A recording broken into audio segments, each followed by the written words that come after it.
The Ukrainian armed forces are gradually pushing Russians out of the Kharkiv region. This was stated by the President of Ukraine, Volodymyr Zelensky. Ukrainian drones play an important role in protecting these territories. Drones are a technology component where we should have an advantage, and we will have it. Ukrainians are already a global leader in producing some types of unmanned systems, and this is also felt in negotiations with our partners. Many are interested in this experience that our soldiers already have and the equipment that we produce in Ukraine. When the time comes, we will definitely help each of our partners strengthen their security by developing their unmanned forces. Ukrainians know how to be grateful. The Russian offensive attempt in the Kharkiv region became one of the most disastrous for the invaders during a full-scale war, according to the advisor to the head of the office of the President of Ukraine, Mikhailo Podolyak. Two factors influenced this. Timely supplies of military assistance, primarily artillery shells, and permissions to strike on military targets on Russian territory with Western long-range weapons on places of immediate concentration in camps and warehouses. Because Russia knows how to fight only when there are no prohibitions or conventions for it, and the victim must be strictly limited in response formats. Now, Russian units are being destroyed not only on the front line, but also in the rear.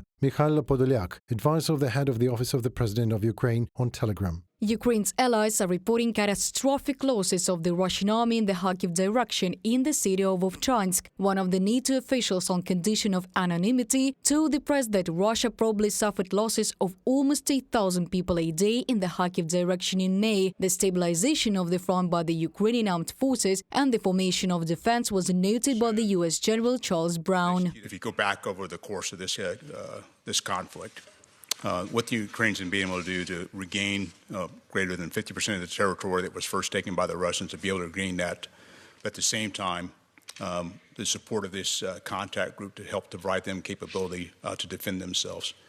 I mentioned earlier about the defensive lines. They've been able to hold the defensive lines. Russian occupiers are even transferring units from the Donetsk region to the Kharkiv direction amid counterattack actions by the Ukrainian Defense Forces, the Institute for the Study of War reports. But the Ukrainian military manages to knock out the enemy from Vovchansk as well as on the Strilecha-Hlyboka front area. This is reported by the Ukrainian armed forces. The work of the Ukrainian defenders was greatly facilitated by the permission of Western partners to launch strikes on the border territories of Russia. This is a very important tool that our partners gave us. Why? Because previously the enemy understood that it was conditionally safe beyond the state border. Because the Ukrainian defense forces did not have the opportunity, having the means to strike them. This applies to artillery, armored vehicles. Today we can hit the enemy quite far on its territory, exclusively military targets, and this is already yielding positive results. The Russians are trying to hold the Kharkiv direction by weakening other front lines, but there's no direct advantage over Ukrainian forces yet. The Ukrainian army has managed to push back the occupiers in the area of the village of Hlyboka. In Lipty, the invaders cannot use armored vehicles because the logistics for their delivery and rotation are controlled by the defense forces of Ukraine. The Ukrainian armed forces also report 2 more directions where counterattacks were successfully carried out and the Ukrainian military took up positions. Reported by Diana Kolesnik, Victoria Smirnova, UATV News.